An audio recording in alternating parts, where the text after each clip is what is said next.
شکر ہے تیرا خدایا،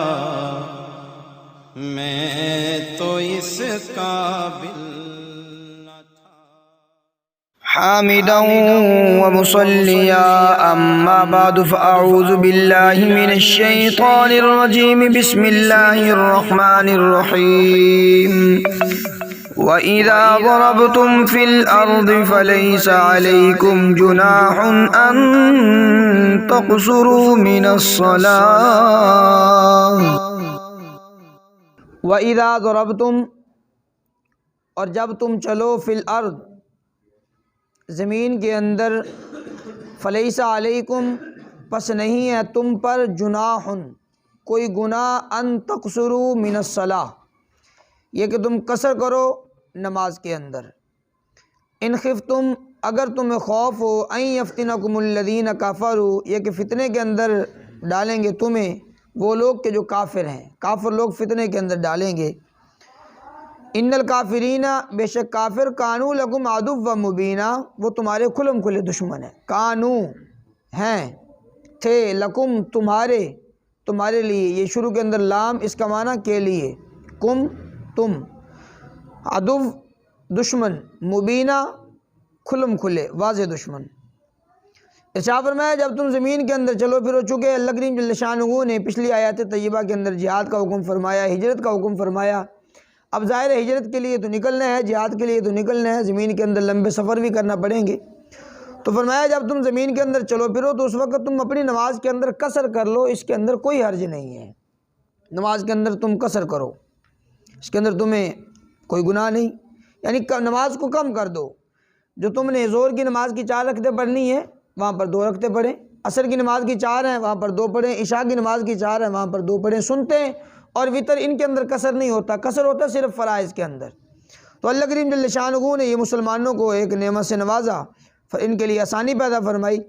کہ جب تم سفر کرو زمین کے اندر تو تم قصر کر لو، نمازوں کے اندر قصر کرو۔ ان خفتم ان یفتنکم الذین کفروا، اگر تمہیں خوف ہو کافروں کا کہ وہ فتنے کے اندر تمہیں مبتلا کریں گے۔ چونکہ ان آیت مبارکہ کا نزول اس زمانے کے اندر ہے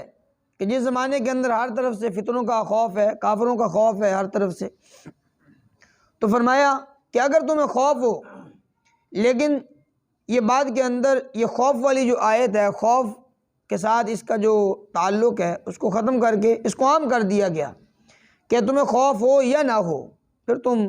قصر کر سکتے ہو، کیونکہ آقا کریم علیہ الصلوۃ والسلام صحابہ علیہم رضوان ارشاد فرماتے ہیں کہ جب ہم حضور علیہ الصلوۃ والسلام کے ساتھ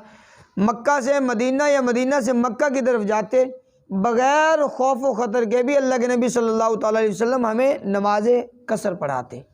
تو ہم نماز قصر ادا کرتے۔ تو اس لیے خوف والی شرط اس زمانے کے اعتبار سے تھی، وگرنہ یہ خوف والی چیز اس کو ختم کر دیا گیا ہے، اس شرط کو۔ امام اعظم ابو حنیفہ رحمۃ اللہ علیہ،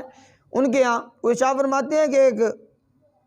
خاص مقدار ہے، سفر کی خاص مقدار ہے، یہ نہیں یہاں سے ہم شہر تک جائیں یا 1-2 میل کا سفر ہو، ایک گاؤں سے دوسرے گاؤں کی طرف جائیں تو وہاں پر جا کر نماز قصر کریں، نہیں، فرمایا 3 دن کی مسافت ہو، پیدل آدمی یا اونٹ پر جو مناسب رفتار سے چلے 3 دن کے اندر جتنا سفر طے کر لے، اگر اتنا اس کا سفر ہو تو پھر جب اپنے گھر سے وہ باہر نکل جائے گا وہاں سے اپنی قصر نماز شروع کر دے گا۔ 3 دن کی مسافت، یہ کب؟ اگر مسافت کے اس اعتبار سے وہ پتہ نہ چل سکے تو 48 میل تو وہ سفر کرے گا، وہ مسافر ہو جائے گا۔ ان خفتم ان یفتنکم الذین کفروا، پھر یہ جو ہے نا ان خفتم والی بات، اس بات کو پھر ختم کر دیا گیا ہے۔ پھر جو بھی مطلب کوئی خوف ہو یا نہ ہو، دونوں معاملات کے اندر حضرت عمر فاروق رضی اللہ تعالیٰ عنہ سے ایک مرتبہ ایک صاحب نے سوال کیا کہ آپ بتلائیے اللہ کریم نے تو یہ ارشاد فرمایا کہ تم نماز کے اندر قصر کرو اگر تمہیں خوف ہو کافروں کے فتنے کے اندر ڈال دینے کا، کہ کافر تمہیں فتنے کے اندر مبتلا کریں گے، اگر یہ تمہیں خوف ہو تو، اگر یہ خوف نہ ہو تو پھر ہم کیا کریں گے؟ تو سیدنا فاروق اعظم رضی اللہ تعالیٰ نے ارشاد فرمایا کہ میرے ذہن کے اندر بھی یہی خدشہ تھا، لیکن میں نے ایک دن ایسے ہی جیسے آپ نے مجھ سے سوال کیا ہے ایسے ہی میں نے آمنہ کے لال سے سوال کیا تھا، حضور علیہ الصلوۃ والسلام سے میں نے پوچھا تھا، تو اللہ کے نبی صلی اللہ تعالیٰ علیہ وسلم نے ارشاد فرمایا کہ اللہ کریم جل شانہ نے یہ نماز قصر تمہیں صدقے کے اندر عطا کی ہے، تو اللہ کے دیے ہوئے صدقے کو تم قبول کر لو۔ تو معلوم ہوا کہ سفر ہو وہ خوف ہو یا نہ ہو، دونوں حالتوں کے اندر وہ قصر نماز کی جا سکتی ہے۔ وَإِذَا ضَرَبْتُمْ فِي الْأَرْضِ، جب تم زمین کے اندر چلو، فَلَيْسَ عَلَيْكُمْ جُنَاحٌ، اب کسی کے ذہن کے اندر یہ بھی بات آ سکتی ہے کہ ممکن ہے نماز کو ہم کم کریں، زور کی نماز ہے 4 رکھتے ہیں، ہم اس کی 2 پڑھیں، عصر کی نماز کی 4 رکھتے ہیں 2 پڑھیں گے، کہیں ہم گناہ کے اندر مبتلا نہ ہو جائیں۔ تو اللہ کریم نے فرمایا لیس علیکم جناح، تمہارے اوپر کوئی گناہ نہیں ہے، ان تقصروا من الصلاۃ، اگر تم نماز کے اندر قصر کرو کوئی گناہ نہیں۔ ان خفتم ان یفتنکم الذین کفروا ان الکافرین کانوا لکم عدوا مبینا، بے شک کافر وہ تو تمہارے کھلم کھلے دشمن ہیں۔ وَإِذَا كُنْتَ فِيهِمْ فَأَقَمْتَ لَهُمُ الصَّلَاةَ فَلْتَقُمْ طَائِفَةٌ مِّنْهُمْ مَعَكَ وَلْيَأْخُذُوا أَسْلِحَتَهُمْ۔ اس آیت مبارکہ کے اندر اللہ کریم جل شانہ نے نماز خوف کے متعلق ارشاد فرمایا۔ آقا علیہ الصلوۃ والسلام ایک جہاد کے اندر تشریف فرما تھے، حضور علیہ الصلوۃ والسلام نے زور کی نماز پڑھائی، تمام صحابہ نے حضور کے پیچھے نماز پڑھی۔ جب کافروں کو اس بات کا علم ہوا تو وہ بڑے پریشان ہوئے، وہ کہنے لگے اوہ کتنا اہم موقع تھا جو ہم نے گنوا دیا اپنے ہاتھوں سے، سب پر یکبارگی حملہ کرتے، سب کو ختم کر دیتے، لیکن ایسے تو نہ ہو سکا۔ اب انہوں نے مشورہ کیا کہ اب مسلمانوں کی آخری نماز نہیں ہے، دوبارہ بھی نمازیں پڑھیں گے، جب نماز کے لیے سب جمع ہو جائیں۔ اب مسلمانوں کی یہ خاصیت ہے نماز کے اندر جب ہو جائیں تو پھر ادھر ادھر متوجہ نہیں ہوتے، تو اس وقت ہم یکبارگی ان پر حملہ کریں گے۔ تو اللہ کریم جل شانہ نے عصر کی نماز سے پہلے صلاۃ خوف اس کا طریقہ بھی بتلا دیا اور ان آیات مبارکہ کا نزول فرما دیا۔ صلاۃ خوف فرمایا جب تمہیں خوف ہو کافروں کا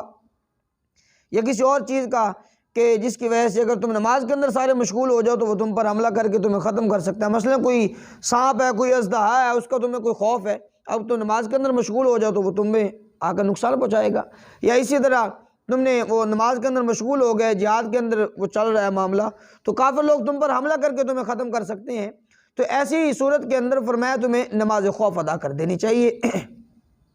نماز خوف یہ ہے کہ اگر ایک ہی امام کے پیچھے سارے لوگ نماز پڑھنا چاہیں، اب حضور علیہ الصلوۃ والسلام ہے یہاں پر، اب سب صحابہ چاہتے ہیں کہ ہم حضور کے پیچھے نماز پڑھیں، اگر چند صحابہ حضور کے پیچھے نماز پڑھیں، چند نہ پڑھیں، تو یہ جو نہ پڑھ سکیں وہ تو کہیں گے اتنا بڑا شرف تھا حضور کے پیچھے نماز پڑھنے کا، ہم اس سے محروم ہو گئے۔ تو اللہ کریم جل شانہ نے سب کے لیے ایک رستہ نکالا، نماز خوف کا یہاں پر طریقہ بتلا دیا۔ ارشاد فرمایا جب تم نماز ادا کرو، امام جماعت کروائے، امام جماعت کروانے کے لیے وہ مصلی رسول پر جب آ جائے تو آدھی قوم آ جائے، آدھا لشکر آئے اور آ کر اس امام کے پیچھے 1 رکعت نماز ادا کرے، فجر کی، مثلا فجر کی نماز ہے نا،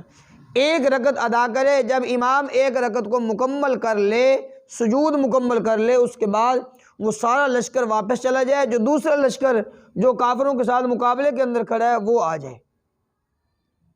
وہ آ کر امام کے پیچھے دوسری رکعت ادا کرے۔ جب وہ دوسری رکعت ادا کر لے گا تو اب امام صاحب تو سلام پھیر دیں گے، اب دوسرے لشکر جو ہے اس کی 1 رکعت مکمل ہو گئی ہے، اب وہ لشکر واپس چلا جائے، پہلا لشکر واپس آ جائے، وہ آ کر اپنی نماز، اپنی وہ 1 رکعت جو اس کی رہ چکی ہے وہ ایسے ادا کرے جیسے امام کے پیچھے نماز ادا کی جاتی ہے، اور پھر جب وہ اپنی سلام پھیر لے، مکمل کر لے نماز کو، وہ چلا جائے، جو پہلے دوسرا لشکر تھا وہ آ جائے، وہ آ کر اپنی 1 رکعت جو اس کی رہ چکی ہے وہ ایسے ادا کرے جیسے امام کے ساتھ دوسری رکعت کے اندر ملا ہوا آدمی اپنی نماز کو ادا کرتا ہے۔ اب ان کی 1 رکعت پہلی رکعت رہ چکی تھی تو اب وہ پہلی رکعت وہ ادا کریں گے، ایسے ادا کریں گے جیسے اکیلا آدمی ادا کرتا ہے۔ یہ تو تھی فجر والی نماز۔ اور اگر ظہر یا عصر والی نماز ہے، اس کے اندر فرمایا کہ جو ایک لشکر ہے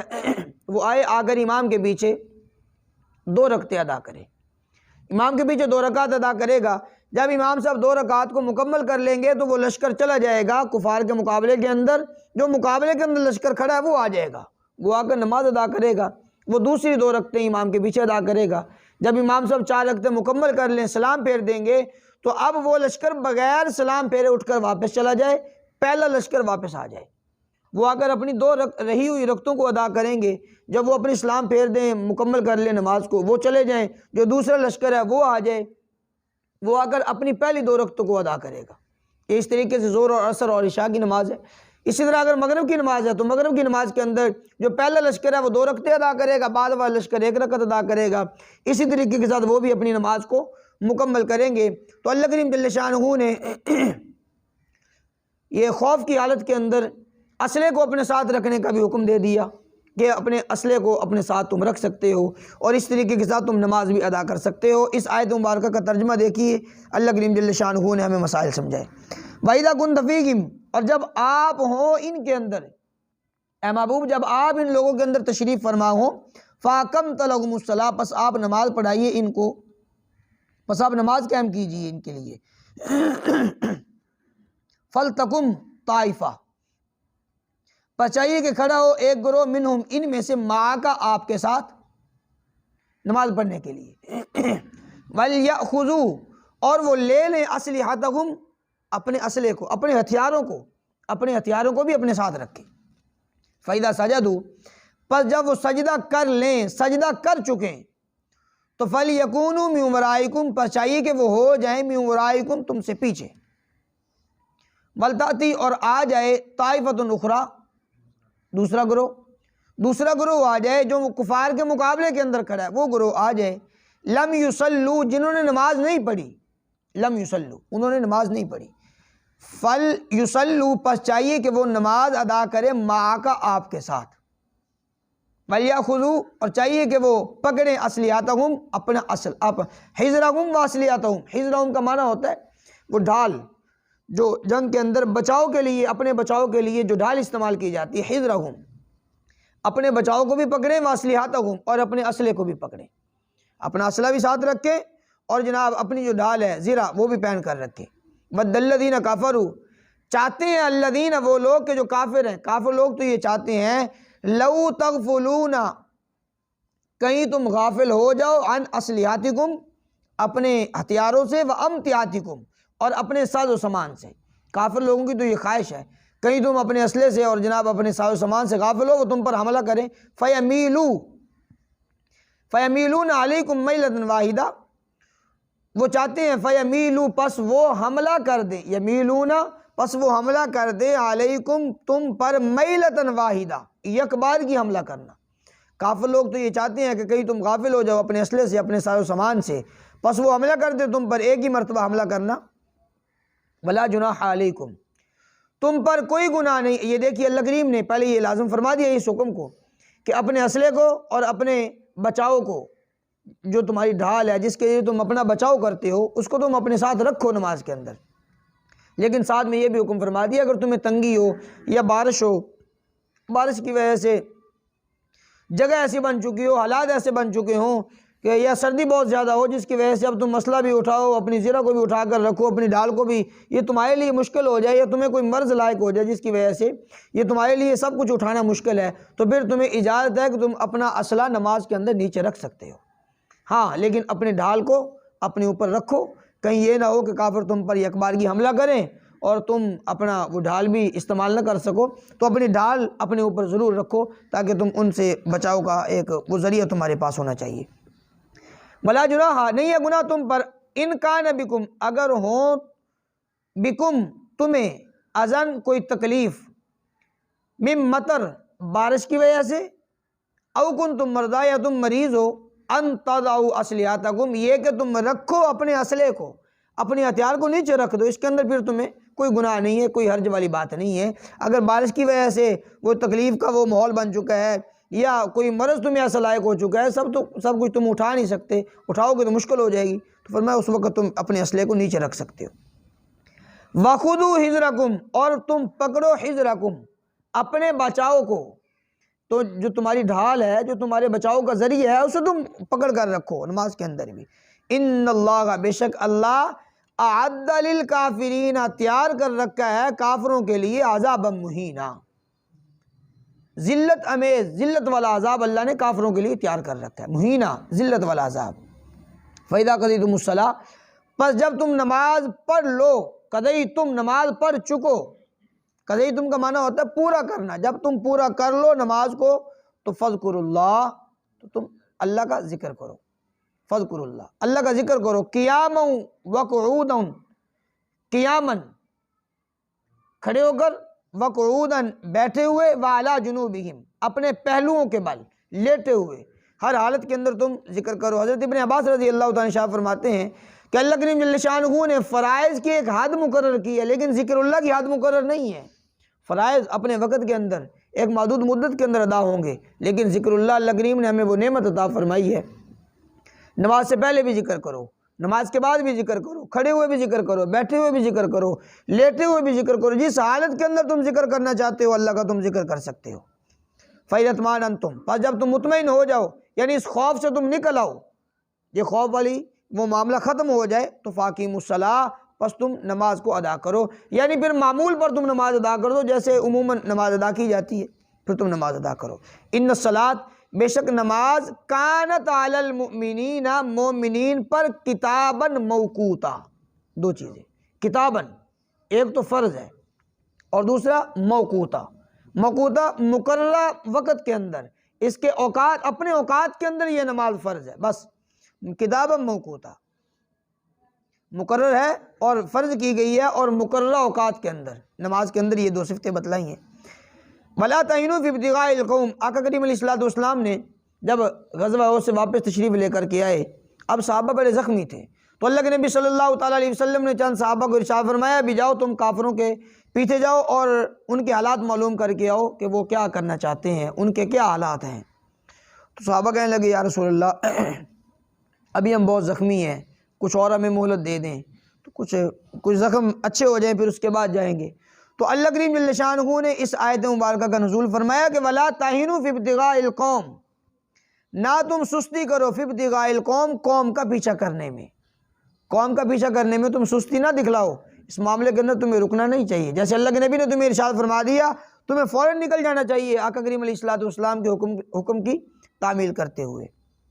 فرمایا وَلَا تَهِنُوا، نہ تم سستی دکھلاؤ فِي ابْتِغَاءِ الْقَوْمِ، قوم کا پیچھا کرنے میں، ان کا تعاقب کرنے میں، ان تکونوا تعلمون فإنهم يعلمون كما تعلمون، ارشاد فرمایا کہ ان تکونوا تعلمون، اگر تم تکلیف زدہ ہو، اگر تمہیں تکلیف ہے، تمہیں تکلیف پہنچی ہے، تو فإنهم يعلمون، پس بے شک وہ کفار مکہ یعلمون، وہ بھی تکلیف زدہ ہیں، وہ بھی تکلیف کے اندر ہے، جیسے تمہیں زخم لگے، کیا وہ بچ گئے ہیں؟ وہ بھی نہیں بچے، انہیں بھی زخم لگے ہیں۔ وہ تو اکیلے تھے کفار مکہ، لیکن تمہارے ساتھ اللہ کی مدد بھی تھی، نصرت بھی تھی، فرشتے بھی تمہارے ساتھ تھے، وہ تم سے زیادہ زخمی ہیں۔ فإنهم يعلمون، ان تکونوا تعلمون، اگر تم ہو تکلیف زدہ، فإنهم يعلمون، بے شک وہ کفار مکہ یعلمون، وہ بھی تکلیف زدہ ہیں، وہ بھی تکلیف کے اندر ہیں، کما تعلمون، جیسا تم تکلیف کے اندر ہو۔ ہاں وترجون من اللہ ما لا یرجون، تکلیفیں تمہاری برابر ہیں لیکن امیدیں تمہاری برابر نہیں ہیں۔ وترجون، اور تم امید رکھتے ہو من اللہ، اللہ سے، ما لا یرجون، جس کی وہ امید نہیں رکھتے۔ تم جہاد کے اندر جاؤ، جیت کر آ گئے، غازی، اگر تم مر گئے وہاں پر، شہید ہو گئے، تو پھر تمہیں شہادت والا رتبہ ملے گا۔ دونوں اعتبار سے اللہ کریم جل شانہ نے تمہارے لیے بہت بڑی بڑی امیدیں، تم وہ اپنی امیدوں پر قائم ہو، اللہ نے تمہارے لیے دونوں معاملات کے اندر نوازشات فرمائی ہیں، تمہارے اوپر مہربانی فرمائی ہے۔ بچ گئے پھر بھی غازی، اور جناب اگر نہ بچ سکے پھر تم شہید ہو، شہادت والا رتبہ ہے۔ وترجون من اللہ ما لا یرجون، اور تم امید رکھتے ہو اللہ سے، ما لا یرجون، جس کی وہ امید نہیں رکھتے۔ کفار کے پاس اس طرح کی امیدیں نہیں ہیں۔ وکان اللہ علیما حکیما، اللہ علیما جاننے والی ذات ہے، حکیمہ حکمتوں والی ذات ہے، اللہ کے ہر کام کے اندر حکمت ہے۔ رب کائنات نے تمام تر مسائل اپنی حکمت اور اپنی بصیرت سے ہمیں سمجھا دی۔